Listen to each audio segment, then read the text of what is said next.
Okay, good morning mga padaba. Samahan niyo ulit ako magluto dito sa aking munting kusina kasama ang ating mahiwagang kawali.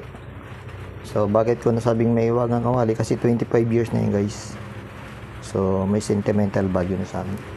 So, ito guys, ang ating lulutuin. So, sama-sama, halo-halo na yan.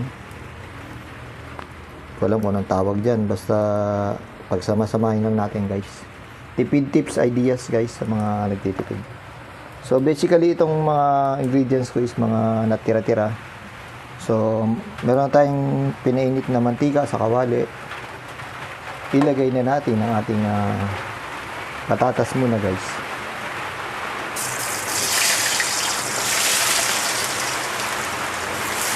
Kung na kayo maingay kasi umuulan na naman. Ayan, walang tigil ang ulan.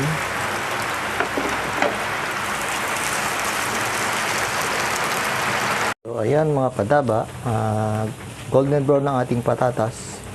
So ilagay na natin ang ating sangkap na bawang, sibuyas, sa konting luya. Ayan, bigisa lang natin to guys.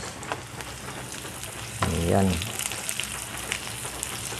So simpleng lutuin lang to.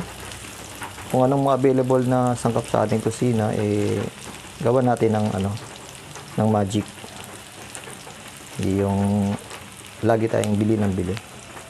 So sa pagluluto naman is nasa atin yan wala namang rules dyan kung ano yung available inulutuin natin.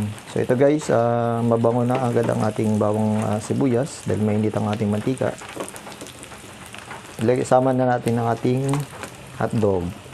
So cubes guys ang paghiwa natin ng patatas at hotdog. Ayan.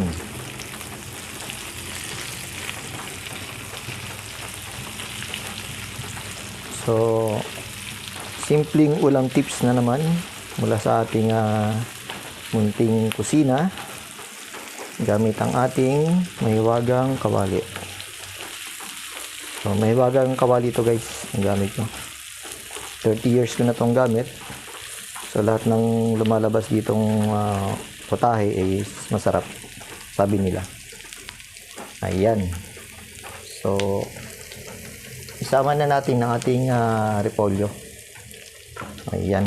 So itong mga sangkap natin is mga nakita ko lang na available dito sa ating kusina.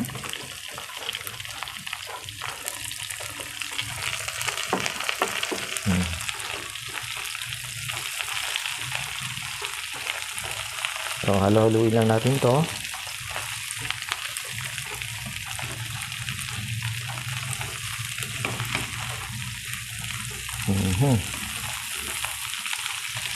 Healthy vegetables.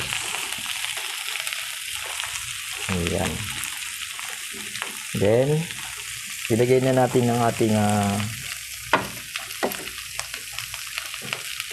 ketchup at tomato sauce. Pinaghalo ko na yan.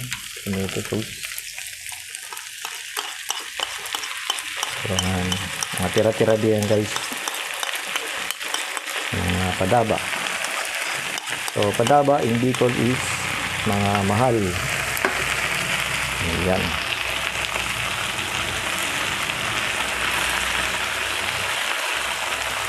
Sama-sama. Halo-halo. Then, ang flavor natin dyan sa no cubes lang saka konting bechin. Lagyan natin ating bell pepper. Ayan. So makita nyo kulang yung sauce, dagdagan nyo ng konting tubig. So,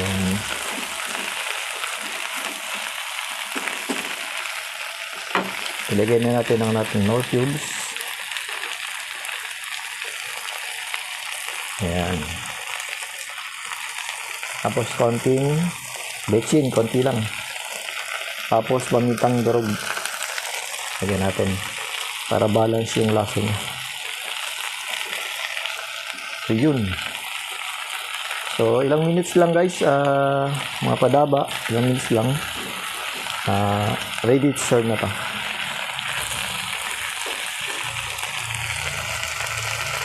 Yan mga padaba, ito na ang ating ulam. So hindi ko alam kung ano tawag dito, bahala kayo mag-isip. Ayan. So nilagyan natin toppings na nilagang itlog sa ibabaw. Ayan, kain na tayo. Happy Monday, God bless everyone.